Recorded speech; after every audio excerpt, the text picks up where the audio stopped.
What's up, everyone? I'm Mnar Adley, founder and director of Mint Press News. Thank you for joining me today. 2024 has been a momentous year in the Middle East. We have seen a year of genocide in Palestine, the government of Syria fall, new alliances shaped and formed, and Israel rampage through the region with the full backing of the West.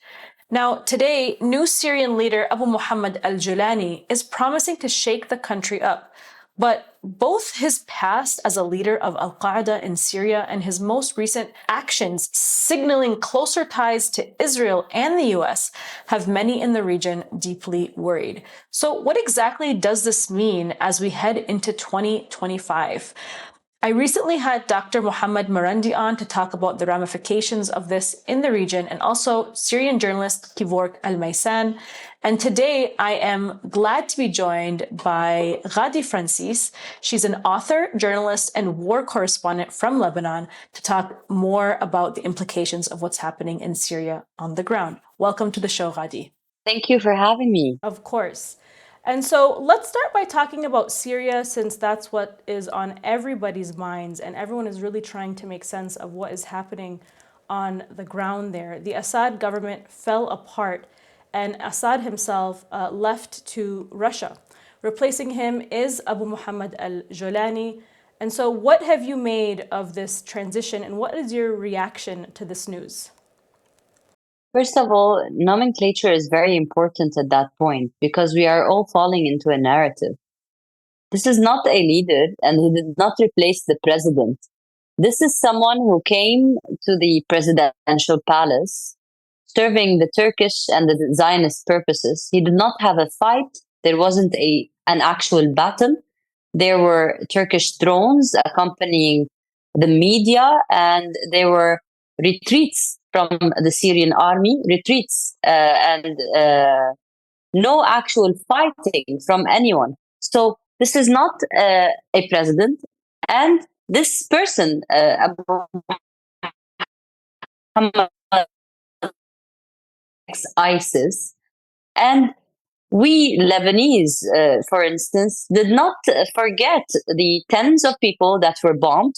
According to Jolani's plans for Lebanon, just a few years ago, three of the Lebanese army soldiers that were kidnapped by Jolani men were beheaded, were killed. Videos were shown. This person is not an actual politician. He is a radical terrorist that was imprisoned time and again for multiple crimes against Iraqis, against Syrians, against Lebanese, against people in general. They are accused of tremendous crimes.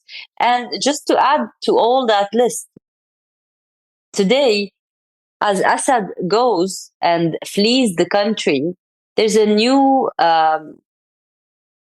order, but we cannot call it a leadership or a transition, because when did we actually listen to the Syrians decide that? And who asked them? Was there an election? Was there an actual uh, war? Was there an actual governance by any shape? It's basically an occupation, but the way it's looking right now is a revolution or whatsoever. I can only state here that tens of actual opposition figures were killed by Jolani men. Many of other anti-Assad fighters are imprisoned by him. Still in Idlib, we are seeing people protesting because there are prisons that Jolani governs in Idlib, in where his state was. So in general, we are still very early in the stages of what is to become out of the Syrian politics. But I still do not call him a leader. I still consider him a terrorist. And I think many of the Syrians do as well, and a lot of the world. I mean, yes, the United States of America chose to remove the $10 million bounty on his head, but we did not choose to forget the tens and the hundreds of innocent people that he killed. And of course, he's completely being whitewashed within Western corporate media and around the world as this blazer-wearing revolutionary, the same way that Osama bin Laden was whitewashed, remade into this freedom fighter. And so now we see Jolani meeting with leaders of the world and celebrated and called the leader of the Syrian revolution. And it's now kind of an open secret. I guess not really a secret, but it's out in the open, I guess you could say, that he is supported and backed by the West. As you know, Mike Sullivan said to Hillary Clinton, al-Qaeda is on our side in Syria. And now it's like everything is just out in the open, and we're seeing the US Israeli-backed plan for Syria just come to fruition. And so now that Jolani has been recognized by the West, and I understand what you're saying, that you don't see him as a leader, but he's being recognized as the West as the so-called leader of Syria. What do you think the plans are moving forward for Syria? Do you see a Balkanization plan, or what is your perspective on what is to come? Well, I also don't think that the whole world still endorsed Jolani. He's meeting with the diplomats, with the Turks, who like his godfather. But still, I'm not really sure what President Trump would do about that, and I'm not really sure if Jolani would survive till then, because this is very unstable at that point. In general, I think he will not remain in this position. It's either that he takes these decisions, these tough decisions, or these ugly things, the dirty work that needs to be done. Something like normalization with Israel, something like selling the actual country to other outside investors, maybe a little bit of radicalization in terms of personal freedoms. I'm not really sure about that now because they're saying something else. So in general, he might be the one that takes the decisions, and then maybe would be removed or killed or overthrown, or maybe an elections like the actual international community wanted for Syria would be done and governed, and then we would go into a new Syria, something that doesn't look like, you cannot say it's Balkan or Iraq or Lebanon. Many of these designations have been thrown out there since the fall of the Assad regime. But in general, what happened in Lebanon is more relatable to what would happen in Syria. Let me give you some context here. In the 80s, the Israeli tanks reached Beirut, and the Lebanon was living through the civil war. And then in the 90s, there was a new statico in the region, a new order where these civil war figures and these sectarian fights were mature enough to make it a sectarian regime. People hated each other enough after decades of civil war, so that they are designated as Muslims, Christians, Druze, etc. They're not like one Lebanese anymore. I think in Syria it is very similar. The way, the feeling, the sentiment of the communities in Syria. So maybe some kind of deal would be in terms of governing Syria in a sectarian regime or in a federal kind of regime where there's like certain freedoms to certain groups of self-governance without actually dissecting Syria and making it many other smaller nations. But even that can be done. At that point, there is no stopping to what the West wants to do in this part of the world.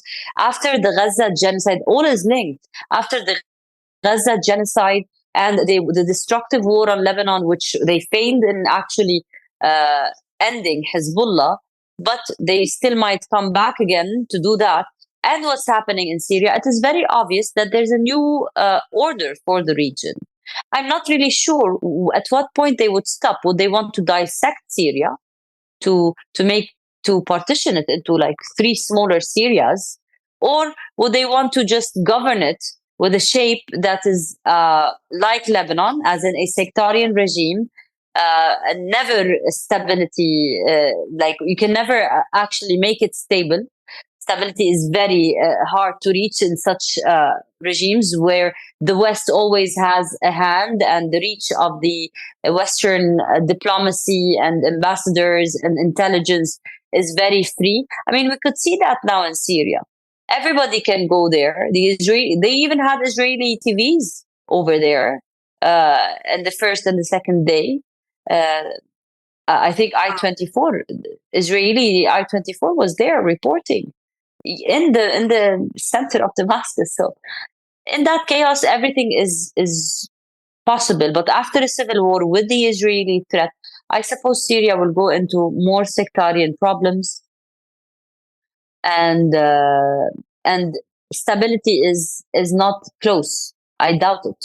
Well, it's interesting that you said that, Israeli media like I-24 was there celebrating the fall of Bashar al-Assad and the rise of al-Jolani. They were celebrating the Syrian revolution, while that was broadcasted all over our screens, which was, Syrians celebrating the revolution when in fact, this was a completely hijacked movement to serve Western and Israeli interests. And we saw that with the Israeli coverage. We saw that with Benjamin Netanyahu going live from the Golan Heights, and while Israel was kind of taking more land there, and their tanks were entering into more of Syria, celebrating and saying that, Netanyahu was basically saying that, or he was basically taking some credit for what had happened in Syria. Rightfully, yeah. because for all these years they have been hijacking the Syrian. I mean, since 2011, the Syrian revolution was hijacked, and it became something else, and the Israelis profited big time, and they monetized, politically monetized on it by actually aiding, going on the ground, funding, all these kinds of alliances. And at that point, this is one of the worst things about Bashar al-Assad, apart from everything that is being unfolded now about the prisons and the humanitarian conditions and so on. The worst thing about Bashar al-Assad is that he sold everyone the idea that this is the state that is actually pro-Palestine and anti-Israel, and this is why it's suffering all the economic sanctions and so on. But meanwhile, in the 24 years or so of his governance, the corruption, the economic failures, and the theft of the actual Syrian riches, people stopped caring about these issues. Alongside, the political governance was totally dictatorship. You could not gather to speak about Palestine. The only place you could gather to speak about anything is the mosque.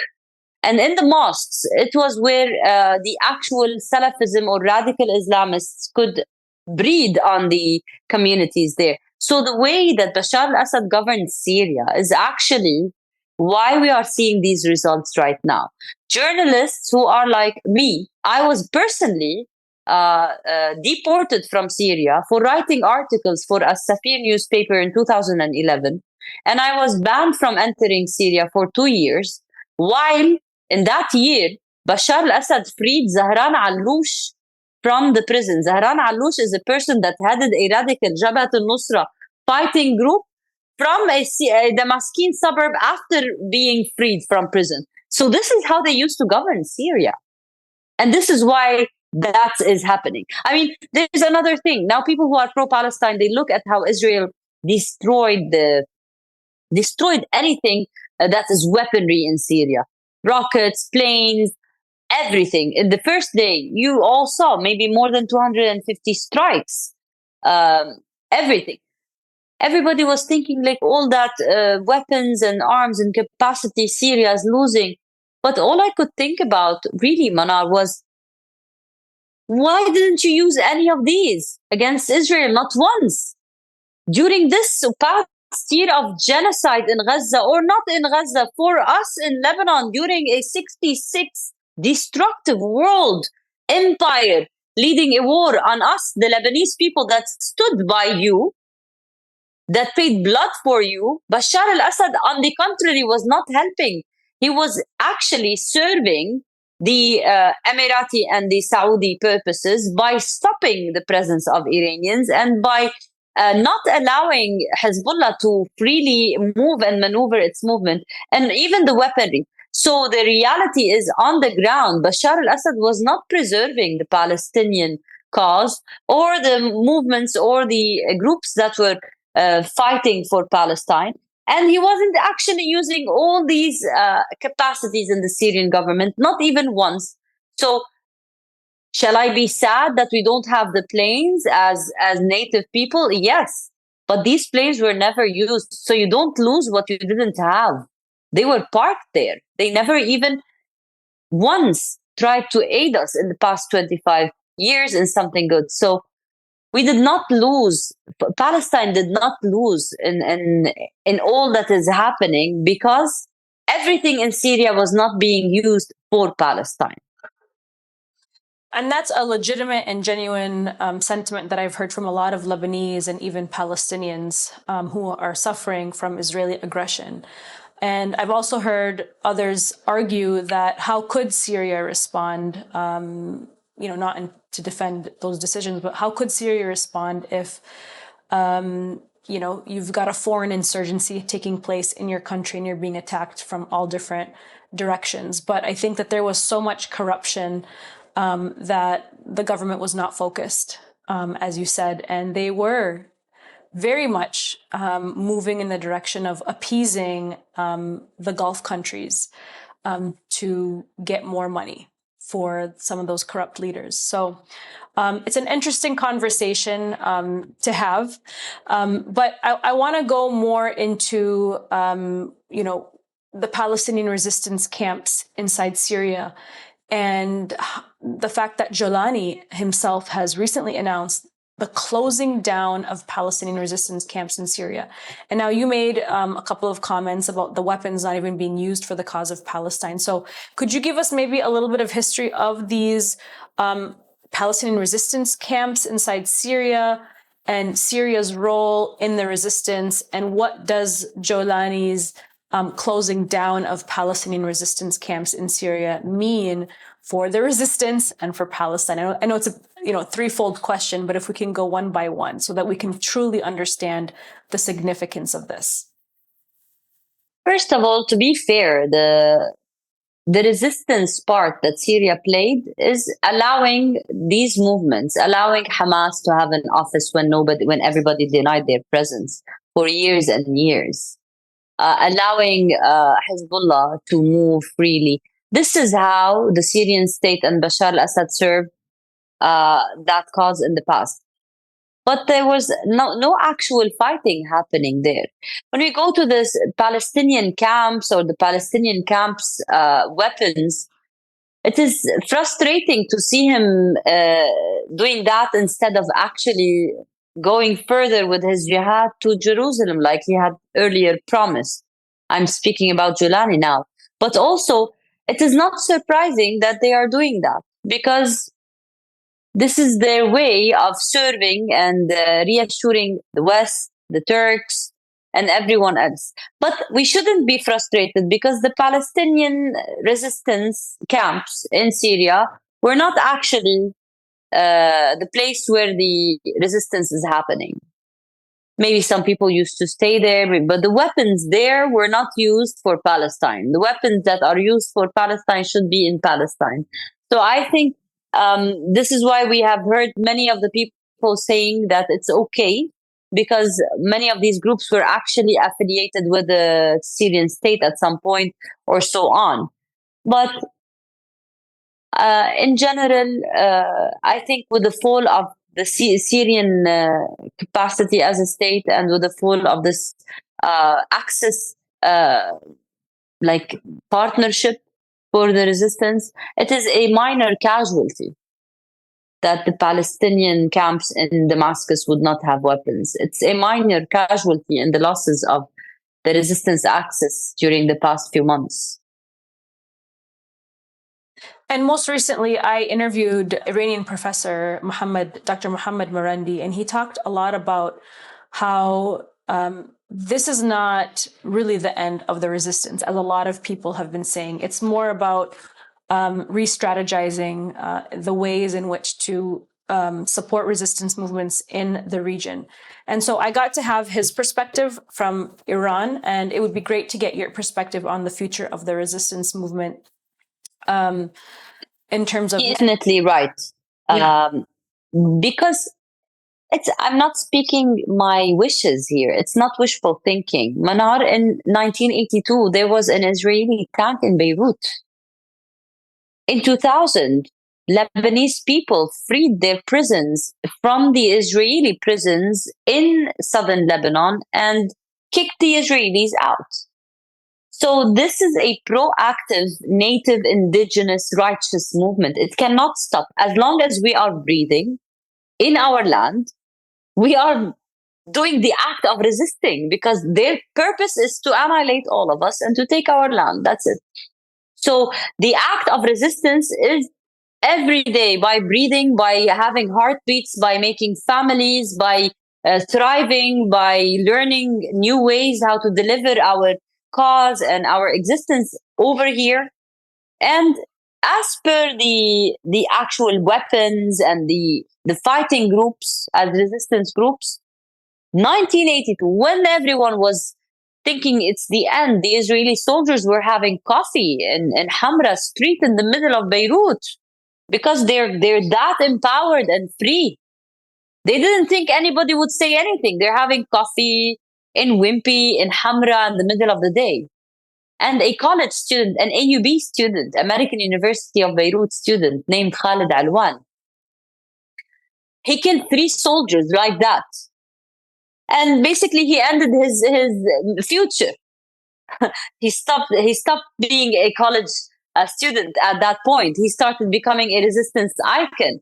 But since that operation, that resistance operation in a Wimpy coffee shop in Hamra Street in Beirut, it started becoming an avalanche. Every kind of resistance group was empowered to do something. This man was a Syrian social nationalist, and today the Syrian social nationalists are actually fighting the Israelis till date, the same party. But many other parties joined, and there was a nationalistic, like a whole Lebanese kind of resistance from every sect. We have martyrs, women, Lola Aboud, Christian, Shia, Druze, and that kind of resistance, which was like lone wolf operations, systematically bred into the empowerment of a total generation to form what later become Hezbollah. So today, when you listen, when you look around, you say, okay, Sayyid Nasrallah was martyred. He's one person.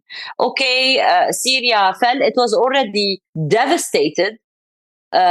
So you tell me they are annihilating people in Gaza. They were doing it all the time. But the difference today is that we have a lot of people over the world that are now enlightened to our cause.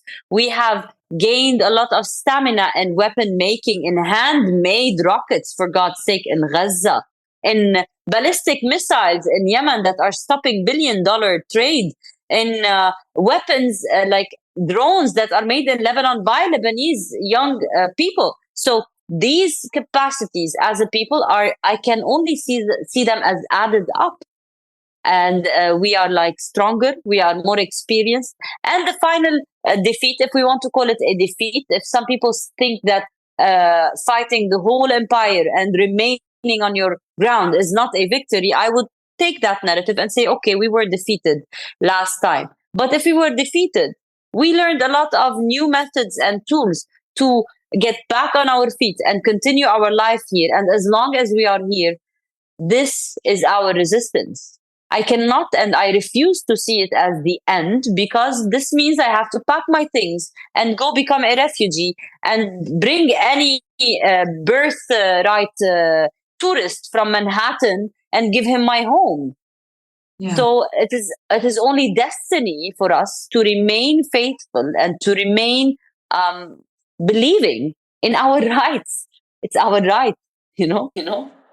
Absolutely. And it's so refreshing and raw to hear from people on the ground who have been personally affected by this. From Israel's expansionist policies, from the United States' Western imperialist agendas in the region, to hear their perspective and to truly understand, the organizing, the grassroots organizing, and the local resistance that are taking place. Because here in the West, the media always frames things through the lens of like human rights versus like dictators, or human rights versus like terrorism, or democracy versus terrorism. But in reality, there's a lot more to that. And so I know that you have to go very soon. So I want to, talk a little bit more about Turkey's role in all of this. And we'll give you about 8 minutes to discuss that. But, in my last 2 interviews with Kevork El Maisan, with Dr. Mohammed Marandi, we've really established the role of the resistance moving forward, Israel and the United States' role. But I think a lot of people who maybe don't understand like West Asian politics and the Middle East for that matter, they are confused about Turkey's role inside Syria Turkey's role when it comes to supporting Palestine, because I think Turkey is playing it's got its hand in so many different places that Turkey has really exposed itself from the Syrian crisis to not really be trusted in supporting true liberation. So could you just break down for us Turkey's role inside Syria and its relationship with Israel and the resistance? Turkey is as expansionist as Israel. And it's not new. We live in a nation that was called Greater Syria, that was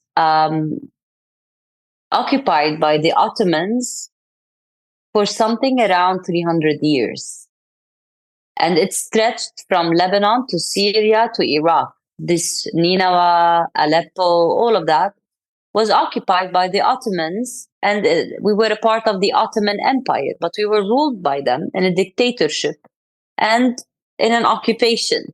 That was before the World War One. And when the World War One ended with their defeat, they still kept a part of Syria. When you look today at the map, for your viewers, when you look at the map, southern Turkey is nothing but northern occupied Syria.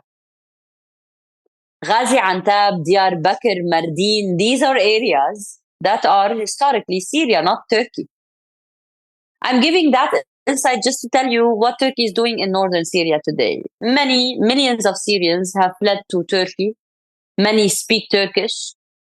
Turkey, before the civil war, before the uprising, it was starting to enter in the soft power in every sense, in money, in trade, in infrastructure, in people, in intelligence, in fighting groups, in Islamic groups, and so on. So Turkey wanting a part of Syria is not new. We have established that. Turkey working on Syria is not new. We have established that. One more thing we have to talk about is Turkey and Islam.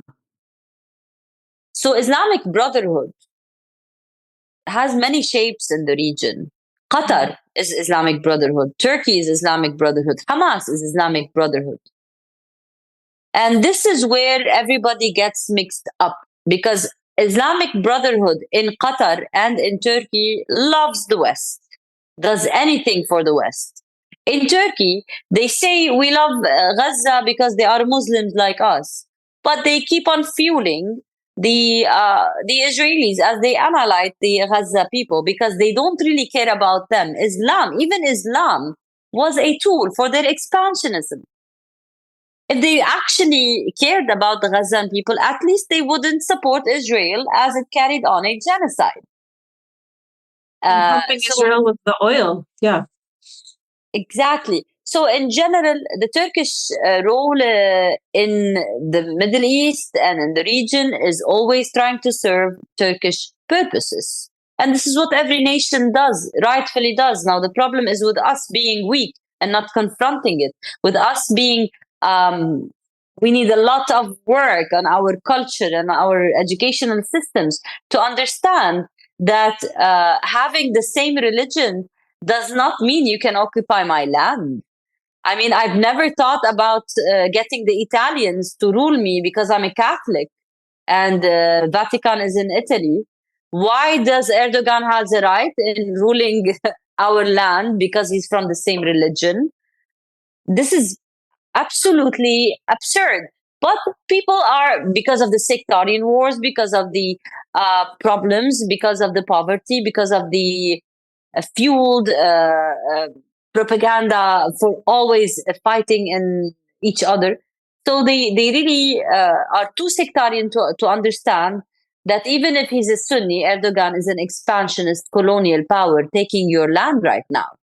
And this goes for probably many people of different sects, but now because we're speaking about Turkish politics, I think a big deal was made between Turkey and Russia in the final moments of Assad. And this was obvious because Russia cannot deal with Turkey in the same way it deals with someone else because Turkey is its way to the Middle East. And this really altered the politics. What's happening in Syria, what's happening in the Middle East, it's a Turkish Zionist project that is being held and shown and like whitewashed as an Islam victory.